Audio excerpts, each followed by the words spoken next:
The Arcturus space station hung like a gleaming snowflake against the violet nebula, its crystalline spires rotating gently in the cosmic dance of artificial gravity. Maya Chen stood at the observation deck's panoramic window, her dark eyes fixed on the approaching transport ship. Even from this distance, she could see the reinforced containment unit that housed their newest arrival, a creature that had the entire station buzzing with equal parts fear and fascination.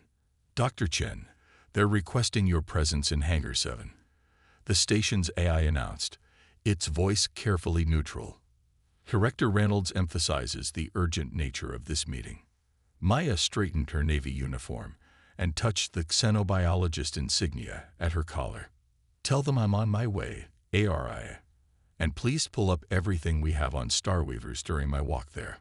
Holographic displays materialized beside her as she strode through the station's curved corridors. The information was frustratingly sparse. Starweavers, discovered in the Carina Nebula 3 years ago, were crystalline entities that somehow merge organic and mineral structures. They absorbed cosmic radiation for sustenance and could manipulate electromagnetic fields. And they were, according to every report, completely untamable. The hangar doors parted with a soft hiss. Director Reynolds, a tall woman with steel-gray hair and augmented eyes, stood before the massive containment unit. Through its transplace walls, Maya caught her first glimpse of the Starweaver. It was beautiful.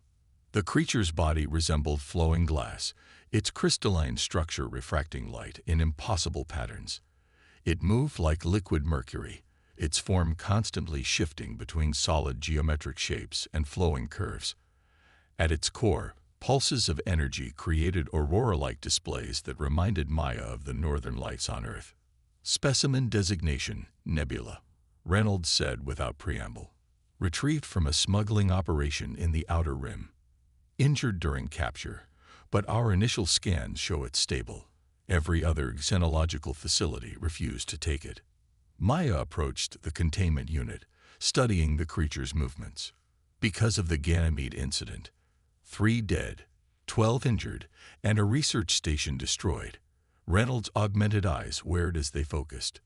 "The Council wants it rehabilitated and studied. They think understanding Starweavers could revolutionize our energy technology. Everyone else thinks it's suicide. But you brought it here. I brought it to you." Reynolds turned to face her. "Your work with the Meridian jellyfish proved you can communicate with non-humanoid species. Your approach to the silicon hive minds on Kepler 186f was revolutionary. If anyone can crack this puzzle, it's you." Maya watched as Nebula formed a perfect dodecahedron, its facets gleaming with internal light. The other Starweaver encounters, they were all attempting direct neural interfaces, weren't they? Standard first contact procedure. Why? Maybe that's the problem. We're dealing with a crystalline being that processes reality through electromagnetic fields and radiation. Trying to interface with it through neural links would be like trying to read a book by eating it. Reynolds' expression remained neutral, but Maya caught the slight lift of her eyebrow. "You have a different approach in mind." "Maybe, but I'll need full access to the radiation labs and permission to modify the containment field protocols." "The containment protocols are there for a reason, Dr. Chen. This isn't one of your jellyfish." "No, it's not. It's something far more complex, and if we treat it like a prisoner, it will react like one." Maya turned to face her superior. "The Ganymede team tried to force communication. I want to invite it." Reynolds was silent for a long moment, her augmented eyes scanning through risk assessments and protocols. Finally, she nodded. "You have 1 month. After that, if there's no progress, the Council wants it transferred to a military facility for study." Maya spent the next week observing. She had a workstation set up near the containment unit, surrounded by sensors and monitoring equipment.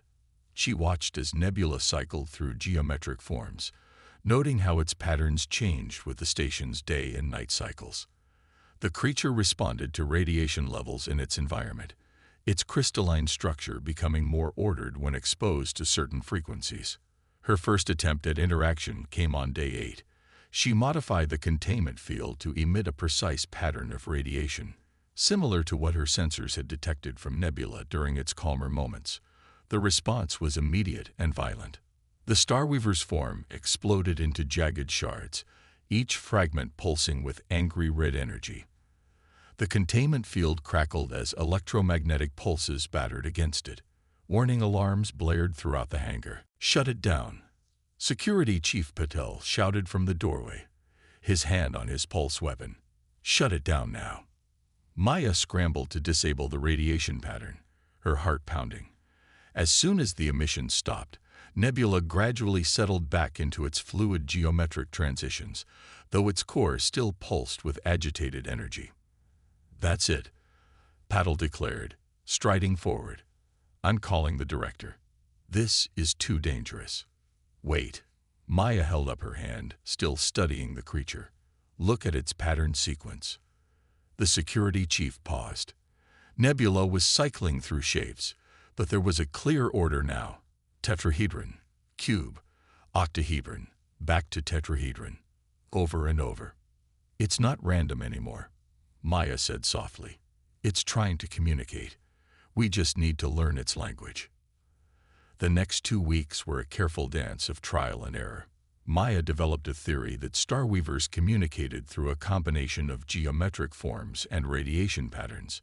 She created a basic vocabulary of shapes and corresponding electromagnetic emissions, starting with the simplest platonic solids. Progress was slow and punctuated by setbacks. Twice more, Nebula reacted violently to certain patterns, though never as extremely as the first time. Maya began to recognize signs of agitation in its core pulses and adjusted her approach accordingly. "You're teaching it geometry," Reynolds observed during one of her check-ins, "like teaching a child shapes and colors." Maya shook her head, not taking her eyes off her readings. "No, I think it's teaching me. Every time it repeats a sequence, the pattern is slightly more complex. It's building on what came before, adding layers I'm only beginning to understand." Then came the breakthrough, on day 23. Maya had just initiated what she called a conversation, a simple sequence of shapes and corresponding radiation patterns. But this time, instead of merely repeating the sequence, Nebula created something new. Its crystalline form flowed into a complex polyhedron Maya had never seen before. The geometry shifted and multiplied, creating a 3-dimensional mandala of light and form. At its core, colors danced in a pattern that exactly matched the brainwave patterns of human wonder and curiosity. Maya laughed in delight, and Nebula's form shimmered in response. The security team tensed, but Maya held up a hand. "No, wait. Watch." The creature's form rippled, and then it produced an exact replica of the sound wave pattern of Maya's laughter, translated into light and geometric form. "It's mirroring you," Reynolds breathed. "It's actually mirroring human emotional patterns." Maya stepped closer to the containment field, her heart racing with excitement. "We've been going about this all wrong. The neural interfaces failed because we were trying to translate thoughts. But Starweavers, they don't think in words or even images. They think in patterns, in mathematics, in light." She turned to Reynolds, her eyes shining.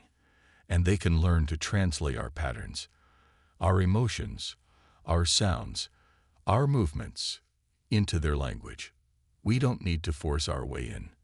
We just need to show them how to reach out." As if to confirm her theory, Nebula's form shifted again, creating a perfect crystalline echo of Maya's stance. Her expression of joy transformed into an intricate dance of geometry and light. Reynolds studied the display for a long moment. "Write up your preliminary findings. I'll present them to the council tomorrow." "But Dr. Chen." She paused at the door. "Remember what happened at Ganymede. Wonder can turn to fear in an instant, and fear makes everyone dangerous." Maya nodded, but her attention was already back on Nebula, who had begun a new sequence of shapes. She grabbed her tablet, fingers flying as she documented each form. The impossible had become possible, but this was just the beginning. Somewhere in this dance of light and geometry lay the key to understanding not just how starweavers thought, but how humanity might learn to see the universe through crystalline eyes. And maybe, just maybe, teach a creature of light and mathematics to see through human ones. The first sign of trouble came from deep within Nebula's crystalline core. Maya noticed it during their morning conversation, a subtle disruption in the creature's usually precise geometric patterns, like static in a transmission. She'd learned to read Nebula's forms over the past weeks, and this wasn't normal. Pull up Nebula's radiation absorption rates for the past 48 hours, Maya requested, frowning at her monitors. The AI displayed a chart that confirmed her fears. The Starweaver's energy intake was dropping steadily. Dr. Chin. Director Reynolds' voice made her jump. The older woman stood in the doorway, accompanied by a tall, spindly figure Maya recognized as Ambassador Skith from the Galactic Council. The ambassador's translucent skin pulsed with bioluminescent patterns, the Aetherian equivalent of formal dress. Director, Ambassador, Maya nodded, trying to hide her concern. I wasn't expecting an inspection today. The Council is very interested in your progress. Skith's translator rendered their harmonics into crisp English, particularly given recent developments in the Carina Nebula. Maya's attention sharpened. What developments? Reynolds and Skith exchanged glances. 3 more Starweavers have been detected near the original discovery site, Reynolds explained. They're exhibiting unusual behavior, gathering around space debris, seemingly attempting to communicate with passing ships. They're looking for this one, Maya breathed, turning back to the containment unit. Nebula had shifted into a complex icosahedron, its faces flickering with weak pulses of light, and we're killing it. Explain, Skith demanded, their skin flashing with concern patterns. Maya gestured to her readings. Starweavers don't just absorb radiation. They're part of a larger cosmic ecosystem. Look at these energy patterns. They're similar to coral polyps on Earth, but instead of filtering nutrients from water, they process specific frequencies of cosmic radiation. The station's shielding. She ran a hand through her short black hair in frustration. We're starving it. The shielding cannot be compromised, Reynolds stated firmly. The safety of this station's crew comes first. Then we need to move it. The observation dome on level 7 has transparent radiation shielding. If we... Absolutely not. Reynolds cut her off. The containment protocols will be the death of it. Maya's voice rose with passion. Look at these readings. Its core temperature is dropping. The geometric transitions are becoming erratic. We're talking about a sentient being, Director. One that's shown no hostility since we started actual communication. No hostility. Reynolds' augmented eyes wared. What about the 3 containment breaches? Those happened when we were still treating it like a lab specimen instead of a thinking creature. It hasn't had a single violent episode since we established proper communication. Ambassador Skith moved closer to the containment unit, their elongated fingers pressed against the transplas. Nebula shifted, forming a pattern that Maya recognized as curiosity. The Council's previous encounters with Starweavers have all ended in disaster, they noted. Yet this one interacts differently. Because we're interacting differently with it, Maya insisted. The Ganymede team tried to force neural interfaces. The military expedition attempted containment and control. We're the first to try actual communication. Reynolds was silent for a long moment, her augmented eyes scanning through data streams only she could see. The observation dome would be impossible to secure properly. Then let me modify the containment unit itself. Maya pressed. We can adjust the shielding to allow specific radiation frequencies, the ones Nebula needs, while blocking harmful emissions. I've mapped its entire absorption spectrum. Before Reynolds could respond, alarms blared throughout the hangar. Maya whirled to her monitors. Nebula's core temperature had dropped another 10 degrees. Its form was barely maintaining coherence, the once precise geometric patterns dissolving into chaotic fragments. It's going into shock, Maya reported, fingers flying over her controls. The crystalline matrix is beginning to destabilize. Security team to Hangar 7. Reynolds barked into her comm. Prepare for emergency protocols. No. Maya stepped between Reynolds and the containment unit. Emergency protocols will kill it. Just give me a chance. Please. Ambassador Skith's skin rippled with decision patterns. The Council invested considerable resources in acquiring this specimen. If Dr. Chen believes she can save it. Reynolds held Maya's gaze for a long moment. You have 1 hour. After that, we implement emergency containment procedures. Maya turned to her workstation, mind racing. She'd spent weeks studying Starweaver biology, trying to understand how crystalline structures could form the basis of consciousness. Now that knowledge might be the only thing standing between Nebula and death. RIA. Help me map a radiation frequency modulation that will match Nebula's natural absorption patterns, she commanded. And get me everything we have on crystalline reharmonization. The next 50 minutes were a blur of calculations and adjustments. Maya modified the containment field's emission patterns, carefully introducing frequencies that matched those found in the Carina Nebula. She watched anxiously as Nebula's core temperature stabilized, then began to rise. Come on, she whispered, pressing her hand against the transplas. Show me you're still in there. Slowly, painfully, Nebula's form began to coalesce. The chaotic fragments drew together, forming first a simple tetrahedron, then flowing into the more complex shapes that Maya had come to recognize as its natural state. Its core pulsed with weak but steady light. Remarkable. Skith breathed, their skin displaying patterns of wonder. It responds to you. Maya shook her head. It responds to understanding. We've been so focused on protecting ourselves from Starweavers that we never stopped to consider what they might need protection from. She turned to Reynolds. Director, I need full access to the station's shield harmonics. If we can modify them to allow specific frequencies while maintaining protection from harmful radiation. You're asking me to fundamentally alter the station's primary defense systems, Reynolds interrupted. I'm asking you to consider that defense doesn't always mean isolation. Maya gestured to where Nebula was now forming increasingly complex geometric patterns, its core growing stronger by the minute. Look at what it can do, even in a weakened state. Imagine what we could learn if we stopped treating it like a threat and started treating it like a potential ally. Reynolds studied the displays, her augmented eyes processing the data. The Council's previous attempts at alliance with silicon-based lifeforms have been problematic. Previous attempts didn't have this. Maya pointed to her latest readings. Nebula isn't just mimicking patterns anymore. It's creating new ones. Combinations of our mathematical principles with its own. It's learning, Director, and it's trying to teach us too. Ambassador Skith moved closer to the containment unit, their skin now displaying complex analytical patterns. What exactly do you think it's trying to teach us, Dr. Chen? Maya smiled as Nebula formed a perfect representation of the station's shield harmonics, then demonstrated how they could be modified to create a more efficient defense while allowing beneficial radiation through.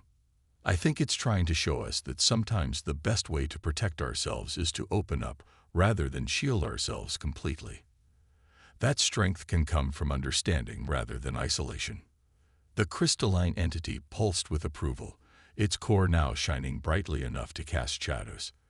Maya knew there would be more challenges ahead, questions of trust, of communication, of bridging the vast gap between carbon and silicon-based consciousness.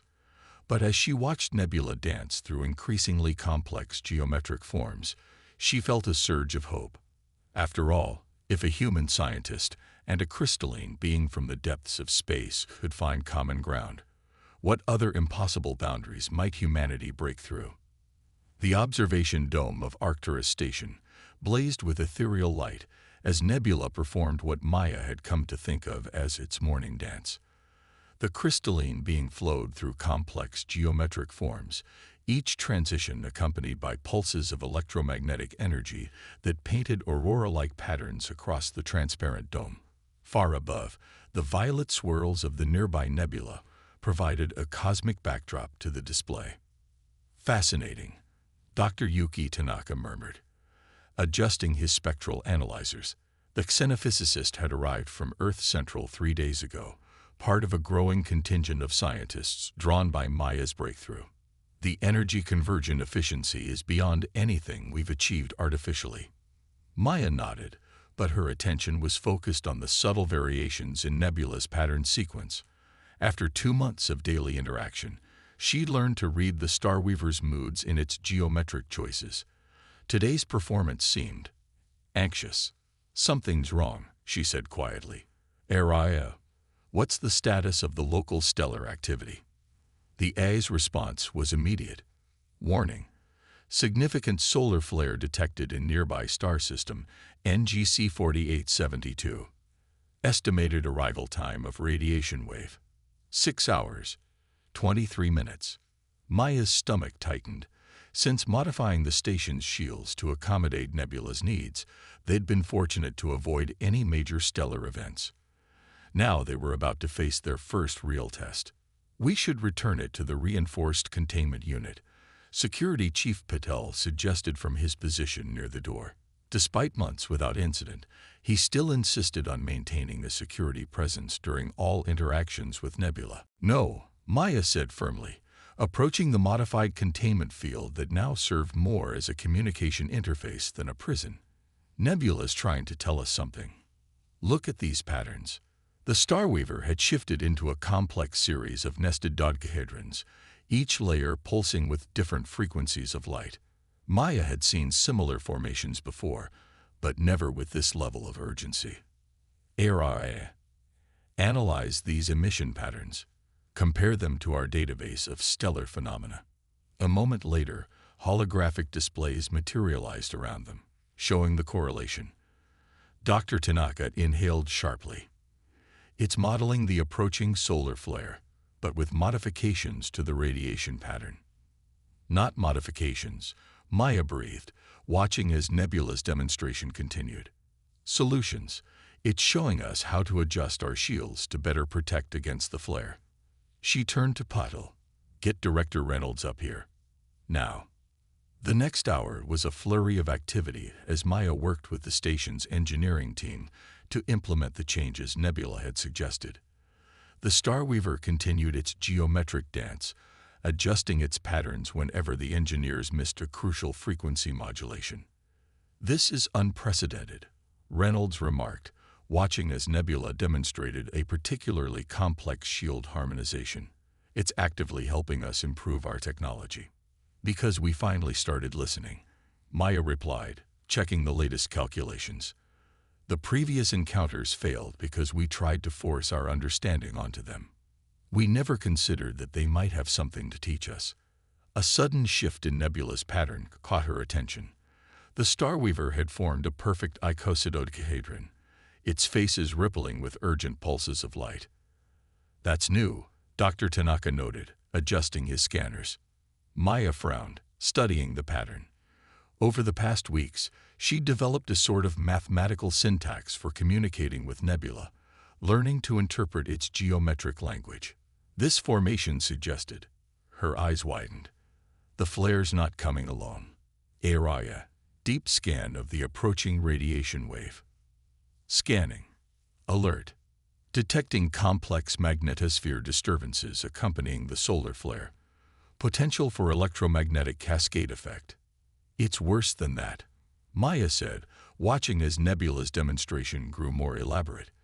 "The flare's going to interact with the nebula's gas clouds. We're not just dealing with radiation. We're looking at a magnetically charged plasma storm." Reynolds' augmented eyes wared as she processed this information. "Our shields aren't designed to handle that kind of complexity, even with the modifications. But Nebula is," Maya interrupted. "Look at how it processes electromagnetic fields. Its entire being is designed to handle exactly this kind of phenomenon." "What are you suggesting, Dr. Chen?" Maya took a deep breath. "Let it help us. not just with calculations, actively help us. The containment field can be reconfigured to work with Nebula's natural abilities rather than against them. Absolutely not, Patel cut in. The security risks are far less than the risk of that storm tearing this station apart, Maya countered. She turned to Reynolds. Director, you've seen what Nebula can do. How it thinks. It's not just intelligent. It understands cosmic forces in ways we're only beginning to grasp. And it's trying to help us. Reynolds studied the Starweaver's continuing demonstration, her expression unreadable. The Council representatives won't like this. The Council representatives will like it better than losing their premier research station. Maya gestured to where Nebula had begun, showing them exactly how it could help modulate the shield harmonics. We have a choice. Trust in our fears, or trust in the possibility of something extraordinary. The next 4 hours were a careful dance of preparation and programming. Maya worked with the engineering team to modify the containment field, transforming it from a cage into a conduit. Nebula's geometric patterns grew more complex as they fine-tuned the interface, its core pulsing with what Maya had come to recognize as excitement. When the storm hit, it was both more and less terrible than they'd expected. The station shuddered as waves of charged particles battered against its shields. But where the protective barrier would normally have been strained to breaking point, it now rippled with crystalline patterns of energy.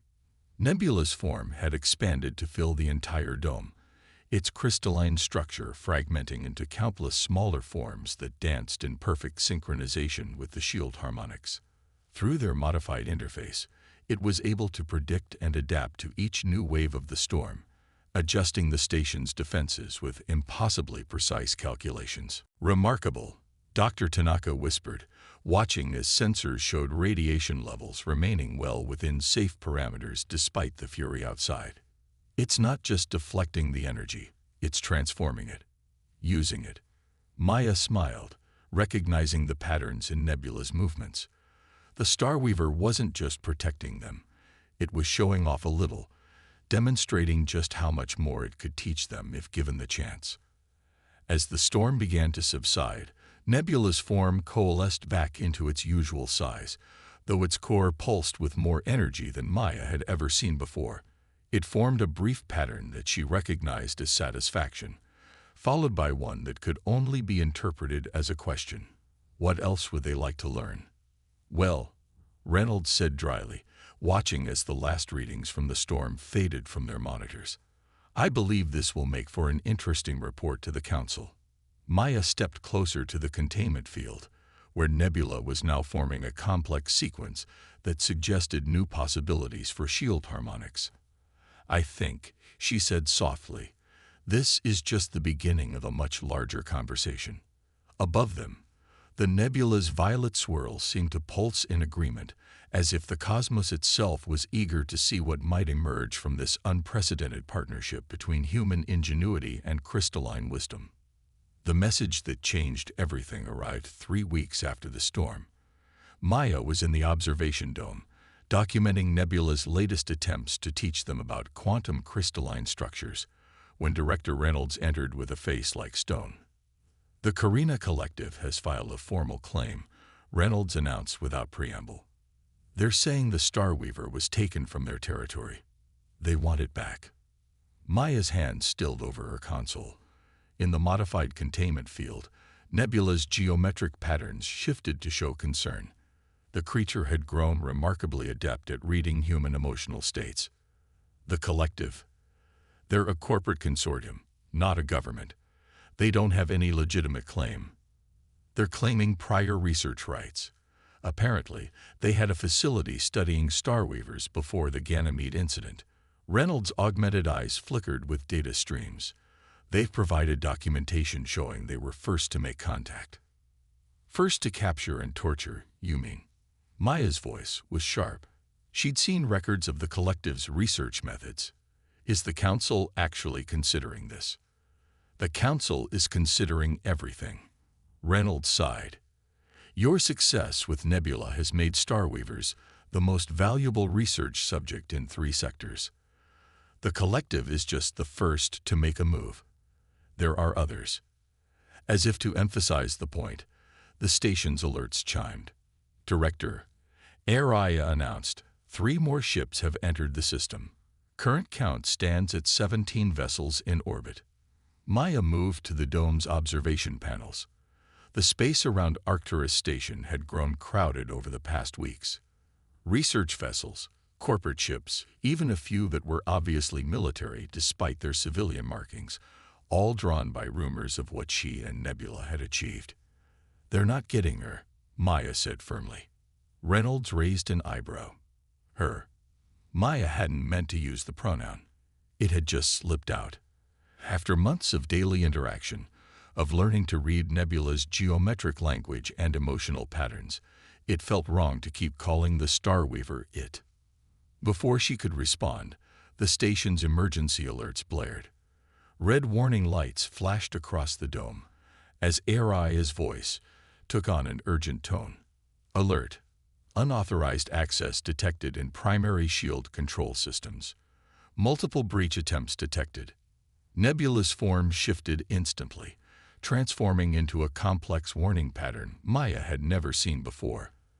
The creature's core pulsed with urgent frequencies. Someone's trying to hack our shields, Maya realized, rushing to her console. They're going to. The station shuddered as multiple systems went offline simultaneously. Emergency lights flickered as backup power engaged. Through the dome's transparent panels, Maya watched in horror as the shield harmonics began to fail, the carefully tuned frequencies she and Nebula had designed dissolving into chaos. This is a coordinated attack, Reynolds snapped, her augmented eyes processing data streams. They're trying to force us to move Nebula to the reinforced containment unit. Once she's there, they could override the security protocols and take her. Maya's fingers flew over her console, trying to restore the shield patterns. We've got maybe 10 minutes before radiation levels become critical. Security Chief Patel burst into the dome with a squad of officers. Director, we have reports of unauthorized shuttles approaching multiple docking bays. The collective isn't waiting for the Council's decision. Reynolds turned to Maya. We need options. Maya looked at Nebula, who had formed into a complex crystalline structure she recognized as preparation for action. In their months of work together, the Starweaver had shown them only a fraction of its true capabilities. They'd maintained certain restrictions out of caution. But now, remove the containment field limiters, Maya said. All of them. Dr. Chen, that level of risk is nothing compared to what will happen if the collective gets their hands on her. Maya met Reynolds' gaze. Trust goes both ways, Director. We've asked Nebula to trust us. Maybe it's time we return the favor. For a moment, Reynolds stood silent, her augmented eyes scanning through protocols and risk assessments. Then she nodded sharply. Do it. Maya entered her authorization codes, then spoke directly to Nebula. We need your help, but this time, no restrictions. Show us what you can really do. The response was immediate and stunning. As the containment field limiters disengage, Nebula's form expanded throughout the dome, her crystalline structure fragmenting into thousands of smaller pieces that danced with impossible precision. Each fragment pulsed with energy as the Starweaver interfaced directly with the station's systems. By all the stars, Patel breathed, watching as shield harmonics snapped back online with power readings off the charts. Nebula wasn't just restoring the previous patterns, she was creating entirely new ones, weaving crystalline matrices into the station's very structure. Through her console, Maya watched in amazement as Nebula demonstrated abilities they'd never imagined. The Starweaver could process and redirect energy on a quantum level, turning the hostile ship's own systems against them. One by one, the vessels attempting to breach the station found their power plants stuttering, their control systems locked out by crystalline patterns they couldn't begin to understand. Message from the collective's flagship, Araya announced. They're retreating. Maya smiled as Nebula's form coalesced back into its usual size, though now even her standard geometric patterns seemed to shimmer with newfound confidence. They never understood, she said softly. The Starweavers aren't just intelligent. They're guardians. They protect what they consider theirs. And this station is now under her protection, Reynolds concluded, watching as the hostile ships fled the system. The Council won't be able to ignore this. The Collective's actions prove they can't be trusted with this kind of power. No one can be trusted with this kind of power, Maya corrected. That's not what this is about. It's about trust between equals. She gestured to where Nebula was now showing them how she'd modified their shields, teaching even as she protected. We don't need to control the Starweavers. We need to learn from them, work with them. The station's alerts finally fell silent as the last unauthorized ship left the system. In the sudden quiet, Nebula formed a new geometric pattern, one Maya had never seen before. It took her a moment to realize what she was seeing. A perfect mathematical representation of harmony between crystalline and human consciousness. "Director," Maya said, not taking her eyes off the beautiful display, "I think it's time we told the Council about our ideas for a permanent Starweaver embassy." Above them, the nebula's cosmic lights seemed to dance in approval, as if the universe itself was celebrating this new chapter in the story of human and alien cooperation. The Galactic Council chamber hung in space like a glass lotus, its crystalline petals refracting starlight into rainbow cascades. Maya stood before the assembled representatives, keenly aware that this moment would shape the future of human-alien relations. Beside her, contained within a portable field of her own design, Nebula danced through geometric forms that expressed both confidence and serenity. The Carina Collective's attack on Arcturus Station, Maya concluded, proves what we've suspected all along. The Starweavers aren't meant to be contained or controlled. They're meant to be partners. The chamber erupted in a cacophony of alien voices and translation signals. Ambassadors Skith raised their luminescent appendages for silence. "Dr. Chen, while your success with the specimen is unprecedented, you're asking us to completely revise our approach to crystalline entities. The risks are far less than the risks of continuing our current path," Maya interrupted. She gestured to where Nebula had begun forming a complex sequence of shapes, a mathematical proof of the very argument Maya was making. "Look at what she's showing you. The Starweavers aren't just sophisticated beings. They're cosmic engineers. They understand radiation, quantum mechanics, and stellar phenomena in ways we're only beginning to grasp. Which is precisely why they must be studied carefully," rumbled Representative Kavol of the military coalition, his chidness exoskeleton clicking with agitation. "If they possess such power, then we should be thankful they're willing to share it with us," Maya finished. She touched a control on her pad, and holographic displays materialized throughout the chamber. "These are the shield modifications Nebula helped us develop. They've already been adopted by 3 civilian stations. Energy efficiency up 40%. Radiation protection increased by 60%. And that's just the beginning." She moved to the center of the chamber, where the most senior council members sat. "But there's something even more important, something we discovered during the Collective's attack." Maya nodded to Nebula, who began demonstrating a new geometric sequence. "The Starweavers aren't just individuals. They're connected to each other, to the cosmic radiation they process, to the very fabric of space itself. When we tried to capture and isolate them, we weren't just being cruel. We were being blind."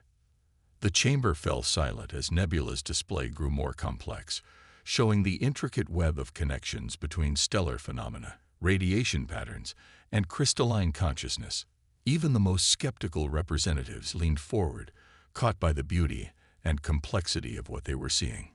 3 days ago," Maya continued, "we received a signal from the Carina Nebula. More Starweavers are coming, not to attack, but to learn. They've seen what Nebula has shown us is possible. They want to establish communication." "You mean they want to infiltrate our systems?" Kavol objected. "To gain access to our technology." A sudden burst of crystalline light interrupted him. Nebula's form had expanded, filling the chamber with geometric patterns that transformed the very space around them. Through her connection to the portable containment field, Maya felt rather than saw what was happening.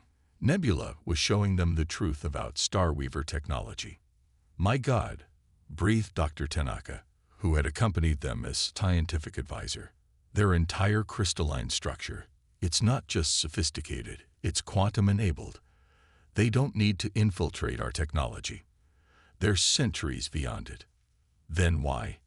asked Skith, their skin pulsing with patterns of wonder and confusion. "Why seek contact at all?" Maya smiled as Nebula reformed into her usual size, but maintained a gentle glow that somehow made the chamber feel warmer, more welcoming. "Because they recognize something in us. The same thing I recognized in Nebula when everyone else saw only a threat. Potential. Curiosity. The desire to understand rather than dominate." She gestured to the still active holographic displays. "We've been so focused on protecting ourselves from what we don't understand that we've missed incredible opportunities. The Starweavers don't want to conquer us or steal our technology. They want to show us how to better understand the cosmos itself." A new voice spoke, one of the elder council members who rarely participated in debates. "And what do they want in return?" Maya watched as Nebula formed a shape she'd never seen before. Something that somehow combined the mathematical precision of crystalline thought with the flowing warmth of human emotion. "Partnership," she said softly. "The chance to learn from us as we learn from them. They're fascinated by our creativity, our adaptability, our ability to make intuitive leaps that their crystalline logic might miss. They see in humanity something unique, the ability to bridge the gap between organic and mineral consciousness." The chamber erupted in discussion again, but this time the tone was different. Maya could see it in the way the representatives leaned toward each other, in how their various communication patterns showed excitement rather than fear. Even Kavol's hostile posture had softened to one of cautious interest. Ambassadors Skith rose, their skin displaying formal decision patterns. "The Council will need time to discuss the full implications of your proposal, Dr. Chen. But I believe we can immediately approve the establishment of a preliminary Starweaver diplomatic mission. Perhaps at Arcturus Station, given your unique qualifications." Maya felt a surge of joy, matched by a brilliant pulse of light from Nebula's core. "Actually," she said, "we have a better idea." She nodded to Nebula, who began demonstrating their joint proposal, a new type of station, one that would combine human engineering with Starweaver crystalline technology. A place where both species could learn from each other, where the boundaries between organic and mineral consciousness could blur and blend in ways they'd never imagined possible. As the council members gathered around the display, their various forms of expression showing everything from cautious optimism to outright enthusiasm, Maya felt a gentle resonance from Nebula, the crystalline equivalent of satisfaction. They had done it. After centuries of fear and isolation, humanity had proved once again that its greatest strength wasn't in its technology or its weapons, but in its ability to reach out, to understand, to transform fear into friendship. The stars seemed to shine brighter through the chamber's crystalline walls, as if the universe itself was celebrating this new chapter in the story of consciousness. Somewhere in the vast expanse of space, more Starweavers were approaching, drawn not by the promise of conflict, but by the possibility of connection.